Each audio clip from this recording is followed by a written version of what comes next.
Good evening, everyone, and welcome to another episode of NBA Sports Talk with Walter Strong III, your host. And tonight's episode, we are going to be discussing the top 10 NBA shooting guards, the best of the best, the creme a la creme of all times. We're going to be breaking it down. Who are the top 10? Who are the top 5? Who are the top 3? NBA shooting guards tonight here on NBA Sports Talk. So grab your pen, grab your pad. It's time to go to work.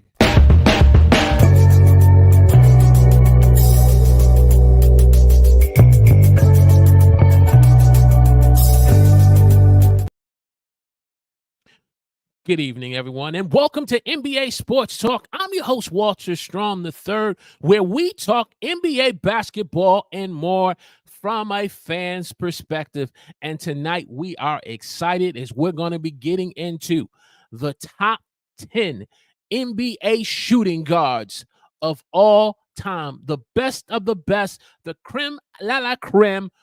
Yes, those who have amazed us, those who have made us say, man, I love this game. Man, the ones who have broken our hearts and caused our teams to go home after losing in the playoffs. We want to get into the top 10. So if you're watching me tonight on YouTube or LinkedIn, give me a hashtag Team Live in the chat of either of those two. And if you're watching the replay, give us a hashtag Team Replay in the comments section. So without further ado, we're going to fire up the stream deck. We're going to get into the content and break down the top 10 NBA shooting guards of all times here on NBA Sports Talk with Walter Strong III. So if you're joining me on YouTube, give me a hashtag Team Live, LinkedIn, hashtag Team Live in the chat. All right, so let's break down and get into number 10. Number 10 here. Hey, an old school name that you may not be familiar with, but certainly I am familiar with because I remember him in my days when I was first watching the NBA basketball, trying to find out what was this sport all about. Who were all these players running around the court throwing a ball in a hoop? But one particular player that I would always see living in Detroit, Michigan, watching my Detroit Pistons, I would always see from time to time through sports highlights or just on a sports show would be number 6, Walter Davis from the Phoenix Suns. And this little guard here was doing some work. He played for over 15 seasons. He was a 6-time All-Star, Rookie of the Year from 1997 to 1998. Scoring points, he was 18.9 points for a career average, three rebounds per average in a career, and 3.8 or about 4 rebounds a career average of the guard. And this man was definitely making some noise, really making the game interesting to a young person like myself. Plus, also the fact that he had my same first name, because I didn't really come across a whole lot of individuals who had my first name other than my grandfather, who was Walter Strong the Senior, my father, Walter Strong Jr. or the second, and then me being the third. So to come across another person who had my first name, he really piqued my interest and grabbed my attention. Watching him do work on the hardwood court, playing basketball in the Western Conference of the Phoenix Suns. And he really caught my eye. And I've always remembered him as a guard. And I don't really hear a lot of individuals talking about this guard here, especially the fact that he won Rookie of the Year, like I said, in 1997, 98. And then just overall, he was just doing work. The brother was doing work. And so definitely wanted to start him off at number 10. As we get ready to go into 9, our number 9 shooting guard, the best of the best, the creme a la creme. I want to say good evening to a good old friend in these live stream stream content creation streets. Let me see if I still got it. Let me see if I still got it. Troublemaker in the house this evening. Good evening, sir. Thank you for joining NBA Sports Talk with Walter Strong the third. So let's get to number 9. Drum roll, please. Number 9, Reggie Miller, the Nick Killer. Reggie Miller, let me tell you something, from the Indiana Pacers. I need to make this a little bigger so I can get the stats looking just the way I want. So let's do this. I keep remembering I want to, okay, put myself there. And then I want to put myself. That's where I want me. Perfect. Tech, that's where I want me right there. Number 9, Reggie Miller, the Net Killer with the Indiana Pacers. Played 18 seasons, all his 18 seasons with the Indiana Pacers. Got drafted from the UCLA Bruins. Scored 18.2 points per career average, 3 rebounds and assists per average of a career. Interesting to note, he only made 5 All-Stars. I thought that was interesting. As much as noise he made in the late 90s, battling Michael Jordan, and certainly those famous New York Knicks and Indiana Pacer battles in the playoffs, it was interesting to note he only made 5 playoffs. 5 All-Stars. He definitely was able to get his team to the NBA championship, but only to lose to Shaq and Kobe in the Lakers. But only 5 All-Stars. And so I looked at that and I said, man, I was almost tempted to put him as my number 10. But again, not a lot of individuals know who Walter Davis is. It's an old school name. But so I said, okay, Reggie Miller, he will be number 9. So we've got him at number 9. Our number 8, let's get back over here to get this working here for our number 8. Drum roll, please. There we go. Number 8, Mr. Tracey McGrady. Tracey McGrady played 15 seasons with the Orlando Magic. Also was actually drafted by the Toronto Raptors. Went with the Magic, went with the Rockets. Played over, like I said, 15 seasons with quite a few different teams, just to name a few. A 7-time All-Star selection as an All-Star. Won 2 scoring titles. 19.6 points average, 5.6 rebounds career average, and a 4.4 assist average. Definitely know what my most memorable moment about Tracey McGrady. I remember trying to watch. He was playing with the Houston Rockets against the Portland Trail Blazers, and the Trail Blazers basically had the game won. And so I'm kind of like sleeping with one eye open, one eye closed, Tech. And all of a sudden, I think it was Marv Albert, who was the announcer calling the game. Yeah, because it was on TNT. And all of a sudden, Tracey McGrady hits this shot that caused Marv Albert to just make one of those Marv Albert calls and wakes me up, sits me up. And I look, I said, what's going on? And then I start to pay attention. Tracey hits another one. Tracey hits a 4-point play. And next thing you know, in just a short amount of time, Tracey McGrady brings the Houston Rockets and ties them up with the Portland Trail Blazers less than in maybe a 5-10 minute for us in time, but a game time. He brought them all the way back and then hit the game winner over the Blazers. And so that's the game that I really remember Tracey McGrady the most from a winning standpoint. But when it came to the playoffs, he never could seem to get his team past the first round. He always ended up being eliminated in the first round. And some could say, well, the team didn't do a good enough job of putting a supporting staff of players around Tracey. And I would agree with you. Because I didn't think Yao Ming was going to help him get out of the first round. He really didn't have no help in Orlando, especially with Grant Hill being hurt and everything, and him trying to depend with Rayford Austin as a guard. So he really didn't have any help. I think even Rayford Austin even went to Houston and was helping them out in Houston. But he didn't really help. But at the same time, he could never get himself and this team out of the first round. And that's the reason why I have him at number 8. So there you go. Walter Davis, 10, Reggie Miller, 8, Tracey McGrady, number 8. Hey, if you're just joining us tonight on LinkedIn or YouTube, you're checking us out.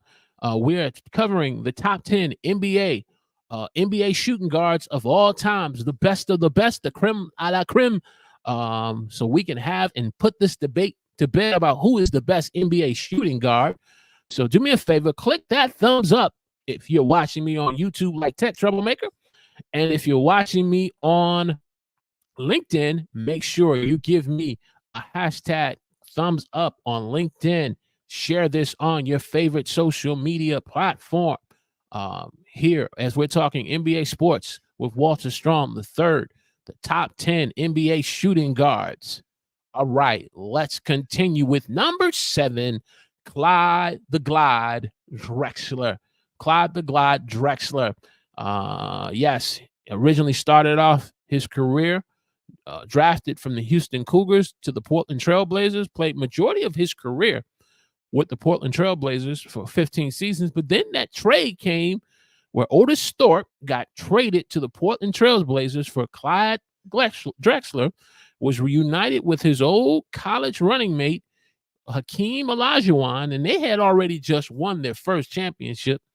And he comes and helps the Rockets win back-to-back, and he ends up getting a championship himself in his 15th season. It's his only championship now. He was fortunate to make 2 other NBA final appearances with the Blazers, only to lose to the Pistons, my Pistons, where Joe Dumars just went to work on him, and Terry Porter and Kevin Duckworth, just to name a few, Buck Williams. And then they also lost to Michael Jordan and the Bulls. I think, the Chicago beat the Lakers the first win of their championship, and then it was Clyde Drexler, his second. And so, he had his shots on the Blazers, but he ended up breaking through and getting his NBA championship with the Houston Rockets as a supporting role player. And again, I don't really have anything against role players or someone, you were a star on your team and you couldn't carry your team to win a championship. Now you had to come over to Hakeem and be a role player. Nah, let me tell you something. This whole thing about Batman and Robin, he had to be a Robin to Hakeem Olajuwon because he couldn't be a Batman on his own team. Let me tell you something. Batman needed Superman. Batman needed the Flash. Superman needed Green Lantern. Flash needed Wonder Woman. That's why they call it the Justice League. And so when players end up teaming up with other players to ultimately fulfill a goal of winning an NBA championship, hey man, stop throwing all that shade about Batman and Robin stuff. Let's move on. Let's move on. Like I said, 10-time All-Star, NBA champion, career averages of points 20.4, 6.1 rebounds, and 5.6 assists. So that is the reason why Clyde Drexler is number 7. We're talking about talking here on NBA Sports Talk with Walter Strong III. We're breaking down the top 10 NBA shooting guards, the best of the best, the creme a la creme of all times. All right, let's move it on. Let's move it on to number 6. Number 6. You say, who? That's right. You got it. I'm going to represent Detroit basketball, the Detroit Pistons. Let me tell you something about my man, Joe Dumars. For 14 seasons, drafted from a Manise State, coming to the Detroit Pistons for 14 seasons. He was a 6-time All-Star. He was a 2-time NBA champion. Not on top of that, he was a finals MVP. And I didn't have time enough to break out his records in terms of what he did for 3-pointers and just his scoring average in the finals. But the bottom line was he won finals MVP. He had career scoring averages of 16.1, rebounds 2.2, 4.5 assists. Let me tell you something. He accomplished something Reggie Miller couldn't accomplish. He accomplished something Tracey McGrady couldn't accomplish. He accomplished something. Let me see. Let me give me another name. Give me another name. What Grant Hill couldn't accomplish. Hey, don't get me started. But I said, hey, Joe Dumars belongs on this list. This man was Mr. Consistent for over 14 seasons, playing anywhere between 70 to 82 games. And brother, man, did work. When he heated up, when Isaiah saw Joe heating up, boom, he gave it over to Joe. When Joe saw Vinny was heating up, he gave it over to Vinny. This is the reason why my man Joe Dumars is number 6 on my list of the NBA shooting guards, the top 10, the best of the best, the creme a la creme here on NBA Sports Talk with Walter Strong III. Yes, sir. Yes, sir. If you're watching me on YouTube, give me a hashtag Team Live in the chat. And if you are watching me on LinkedIn, give me a hashtag Team Live in the chat. And if you're joining the replay up to this point, give us a hashtag Team Replay on either of those 2 platforms in the comments section. All right, moving right along. Number five, Ray Allen. Ray Allen, yes, sir, with the Milwaukee Bucks. I put the Bucks, but started with the Milwaukee Bucks, drafted from the UConn, the University of Connecticut, played 18 seasons, 10-time All-Star, and just a little typo, he's a 2-time NBA champion with the Boston Celtics, and then the following year goes over because the Boston Celtics want to play stupid and don't want to sign him as a free agent and pay this man his money. So he goes over to the Miami Heat and guess what? Wins an NBA champion with LeBron James, Dwayne Wade, Chris Bosh, and them boys. And he ends up beating the same Boston Celtics that he helped end up winning an NBA championship the following 2 years. I think they went to the finals 2 times, I think, before he ended up leaving, but they didn't want to pay him his money. And so he ended up becoming a 2-time NBA champion. Career scoring averages of 18.9, 4.1 rebounds, 3.4 assists. But let me tell you something. What he is most known for me, Jesus Shuttlesworth from He Got Game. Him and Denzel Washington. Great movie. Great. If you've never seen the movie, let me tell you something. You got to check that movie out. Great, great movie. Gives you the whole insight to what a young sports athlete goes through when they're getting ready to leave high school and they're being recruited by colleges and things. So it was a great movie. Great movie. Ray Allen's my number 5. He's my number 5. Hey, click that thumbs up button for me. Hit that thumbs up. Share this on your favorite social media platform. If you haven't subscribed to the new NBA Sports Talk with Walter Strong III on YouTube, I want to encourage you to subscribe to the channel. Click the alert notification button and join the conversation in the live chat. As a matter of fact, let's just jump on over to the chat. See a couple of comments here.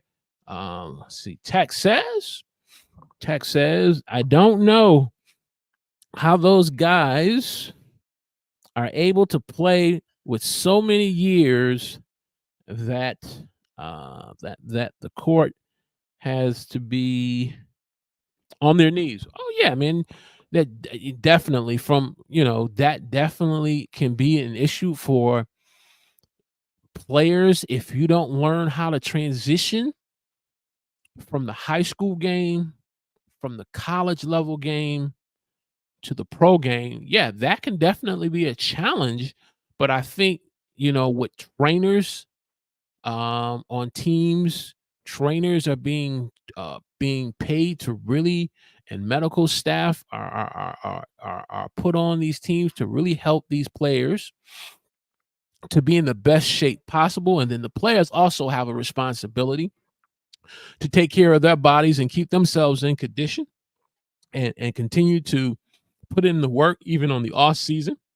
But like I said, you're right. That can become an issue for some individuals, especially when they have knee issues. You bring up an interesting point in terms of it being hard on their knees. One particular player who was a top draft pick. I think he was number 1. He was either number 1 or number 2. Greg Odom from the Portland Trail Blazers. But because he was having knee issues in college playing with the Ohio State Buckeyes, he was having knee issues then. Continued to have knee issues with the Trailblazers, and his career ended up being cut short because of knee issues. Another individual, oh man, he's my special mention. You stick with me, Roy. I'll definitely mention this name during the special mention section. I'll bring up that same point about the knee issues. He was a shooting guard. Let me tell you, man, I would love to turn on NBA basketball to see this guy play because I felt like he had the complete package. He had what it takes, but the very point you pull up about knee issues cut his career short. So let's continue.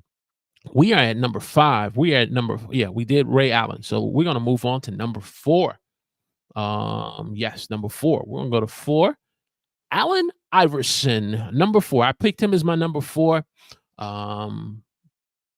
Played for a couple of teams, not just the Sixers, but mainly known for the Philadelphia 76ers. Played with the Denver Nuggets.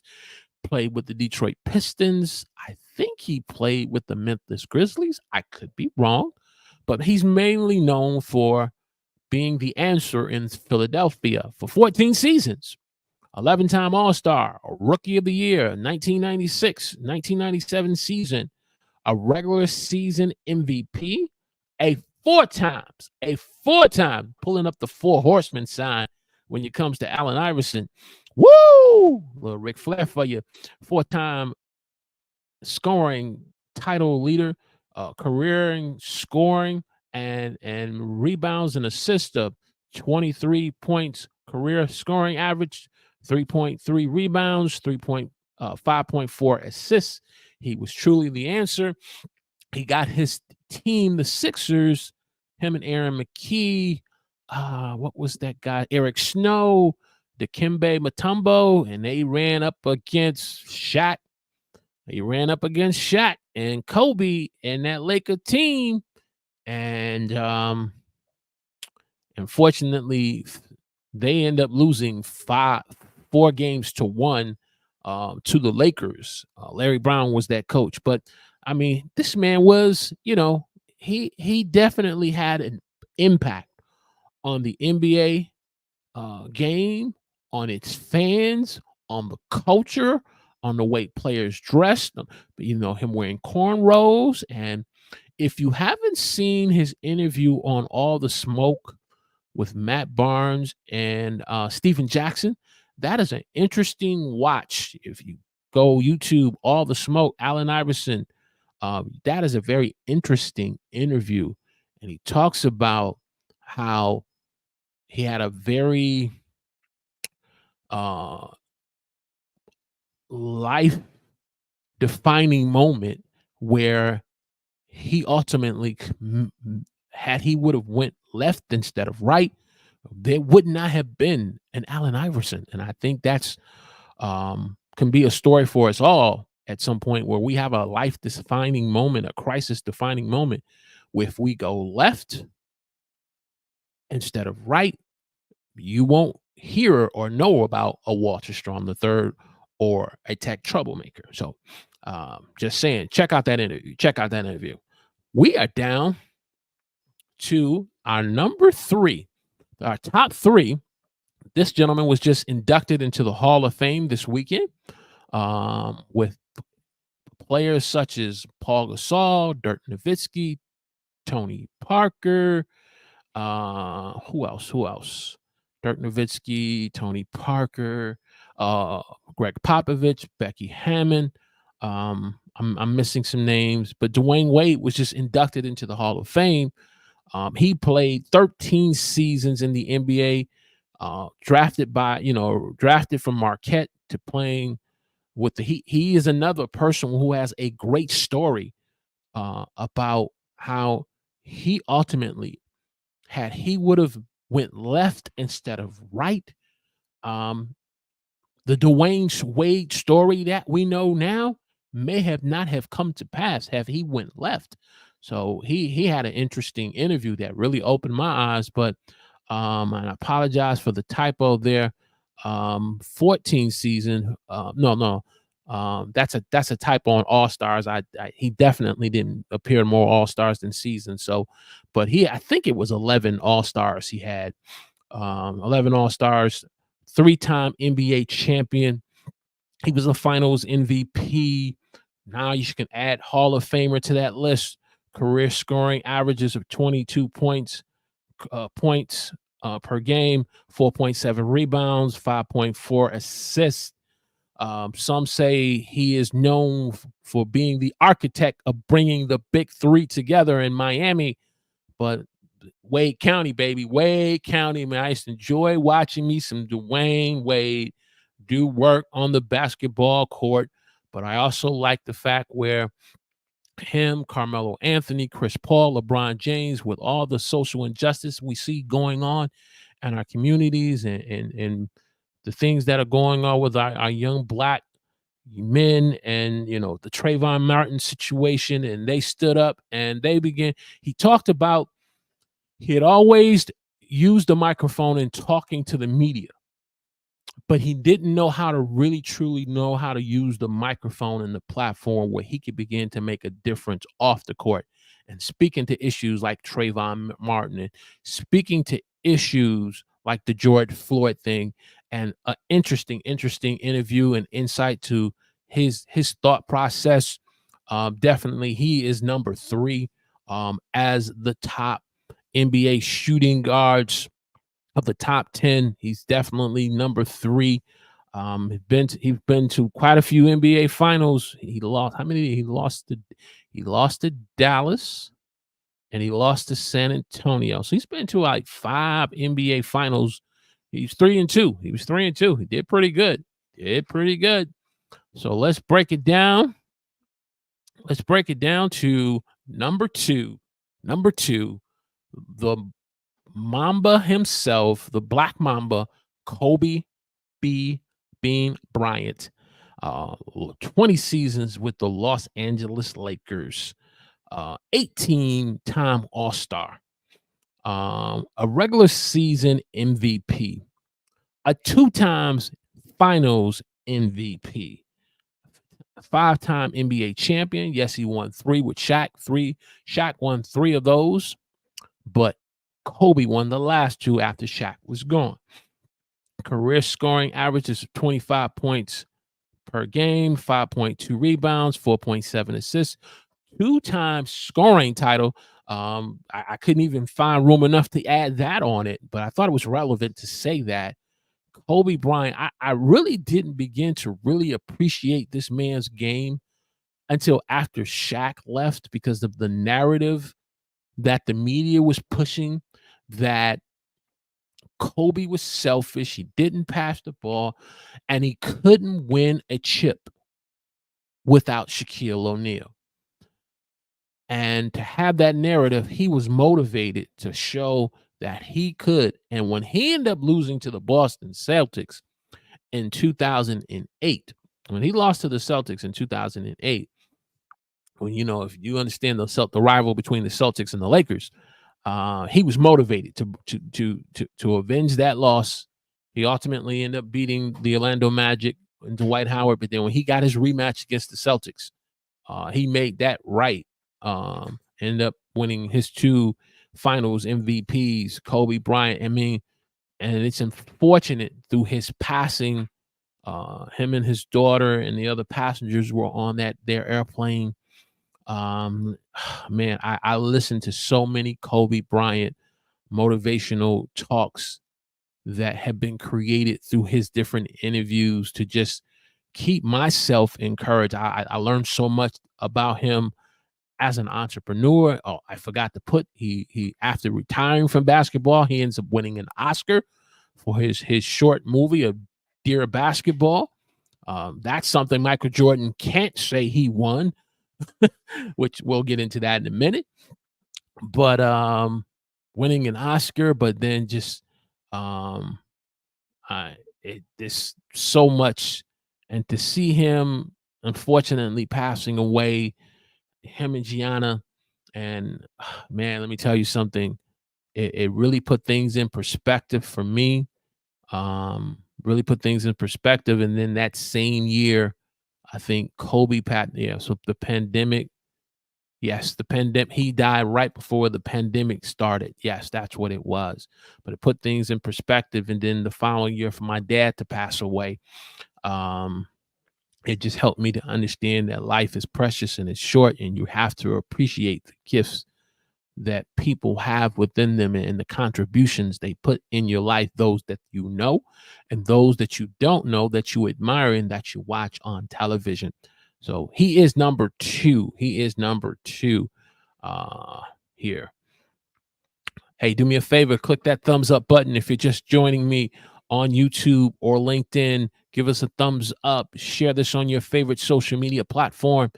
And if you haven't subscribed to the NBA Sports Talk with Walter Strong III, I want to encourage you to subscribe to the channel, click the alert notification button, and join the conversation in the live chat. I want to say good evening to the live stream queen of productivity, Florence Dano, on a happy Sunday to you as well, as we are up to number one.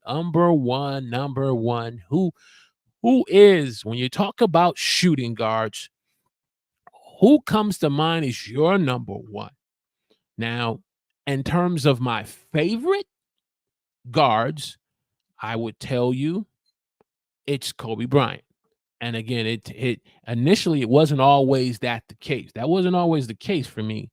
But when he ended up winning those 2 chips without Shaq, and just seeing his career and him being a girl dad and him being such a dad to his daughters, and his worth ethic and the game, the influence that he was starting to have on the WNBA, he became my number one shooting guard. However, statistically, the best NBA shooting guard, that title goes to one Michael Jeffrey Jordan. It pains me, but I gotta be objective for him. And I know my love for the Pistons, but it's the truth. Michael Jordan, for 15 seasons with the Chicago Bulls, drafted from the North Carolina Tar Heels, played 15 seasons, a 14-time All-Star.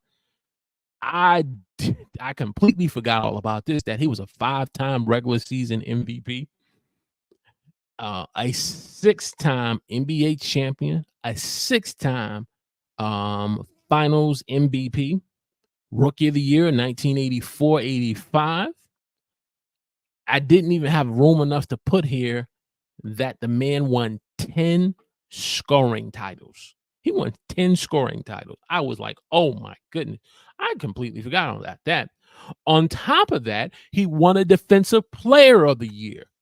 So not only could he score, he committed himself one year to really improving himself as a defensive player and became the best defensive player in the game of that season. I don't have that on it because I didn't have room enough with all these accomplishments and lists. And of course, I got a list. He retired 3 times too. Just saying. And career scoring average of 30 points per game, 6.2 rebounds, 5.3 assists. With a resume like that, I get it. People want to say LeBron, Michael, and we gonna have that discussion at the appropriate time when we pull that list up, the best of all time, the top NBA players. And it ain't gonna be based on positions. We're gonna just list them all. But I will tell you this, where I am at in the camp of Michael and LeBron. I'll tell you where I am in this camp. I am in the camp of he was the best in his generation of what he played.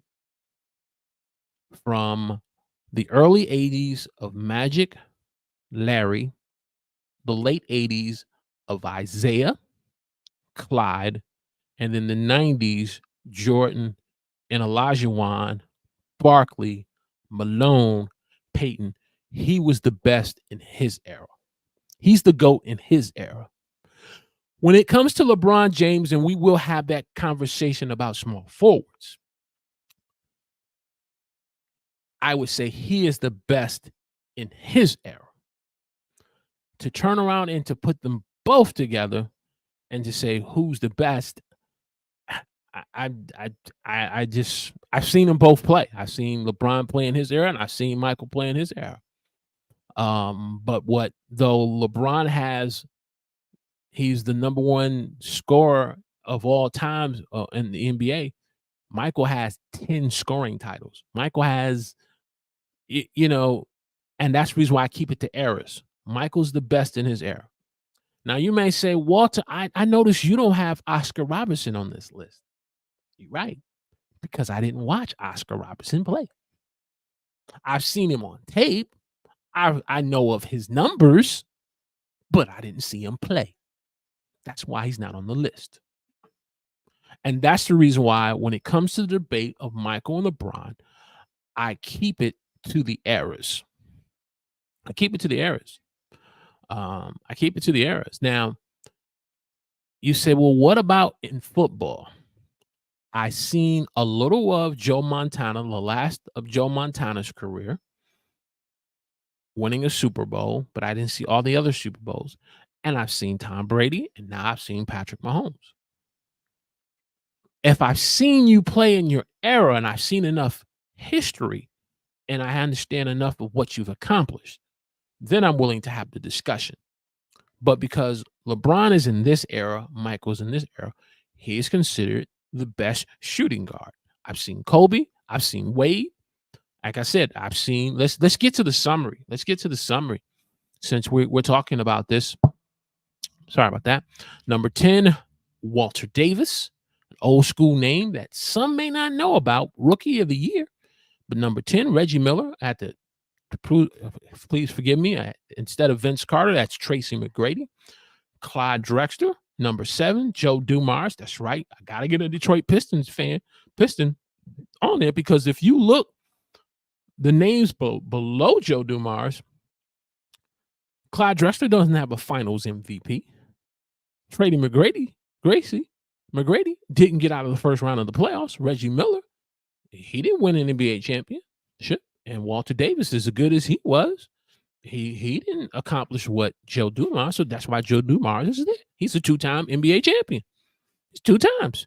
And he wasn't a role player. He was an integral part of the Detroit Pistons, the Bad Boys, winning their championship back-to-back. Okay, enough said. Ray Allen, 2-time NBA champion with the Celtics and the Heat. Allen Iverson. You say, well, wait a minute. Allen Iverson don't got no titles? Again, we're not just grading these individuals just on titles. When you look at Allen Iverson's track record, clearly he is above Ray and Joe. But then as far as he goes, because the top 3 belongs to Dwayne Wade, Kobe Bryant, and Michael Jeffrey Jordan. Ladies and gentlemen, boys and girls of the court, here are your top 10 NBA shooting guards, the best of the best, the creme de la creme of all times. So, question of the day for you is, those of you in the live chat of YouTube and LinkedIn, who are your top 10 NBA shooting guards of all time? Do me a favor, in the chat or in the comments section, give us some love and let us know your top 10, who your top 10s are. If you're just joining us, I want to thank you. Definitely want you to check out the replay. Let us know in the chat where you're watching us from. Give us a hashtag Team Live in the chat or in the replay of comment section. And if you haven't subscribed to the new NBA Sports Talk with Walter Strom III channel, I want to encourage you to subscribe to the channel. Click the alert notification button. Join the conversation in the live chat. And so there you have tonight's content on the top 10 NBA shooting guards here at NBA Sports Talk with Walter Strom III. And so as we bring this train into the station, I want to thank Tech, and I want to thank Florence and those of you who are watching us live, whether on YouTube or LinkedIn, for just checking out NBA Sports Talk. I want to know your thoughts. If you can't give me your comments in the chat because you are just listening to me and you're at home working on some stuff, getting ready for work, that's cool. Get in that comment section and give me your top 10 on the replay. If you are on your way home, or if you're kind of like taking a nice evening walk and you're just listening, make sure you get to that replay and give me your top 10 in the comment section of your best NBA shooting guards. And hey, maybe I don't have your name, your list up there.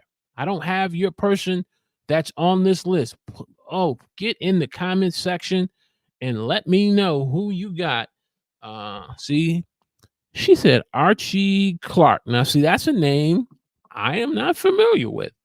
If we're talking basketball, I don't know that name. So, okay, cool. That's a name that I'm going to have to go back and do my research on. She got MJ. Yes. MJ. Definitely. Give me your names in the chat or the comment section. Let's keep the conversation going in the comments section. Next week, we're going to get into the point guards. We're going to get to the point guards next. And then the next week's shows are going to be a little different, but we'll give you more insight on the next two episodes after Thursday's episodes and how those are going to go, because we are preparing for my princess to make her journey to Syracuse University as a freshman. And so we don't want to miss our obligation for our NBA Sports Talk shows, but we're going to put something in place for you where you can still enjoy NBA Sports Talk with Walter Strom III, and me experience this magical moment of my princess walking the campuses of Syracuse for the next 4 years. So can't miss that special moment. So that's all it here. We're going to bring this train into the station. I want to thank Tech. I want to thank Florence and those in the live chat just watching and listening. Make sure you get into that comment section. Until the next time, we are here not to talk sports, to give the latest take. We're not here to talk NBA basketball, to give the hottest debate. We're here to talk NBA basketball and more from your perspective, my perspective, as a fan's perspective. Until the next time, God bless.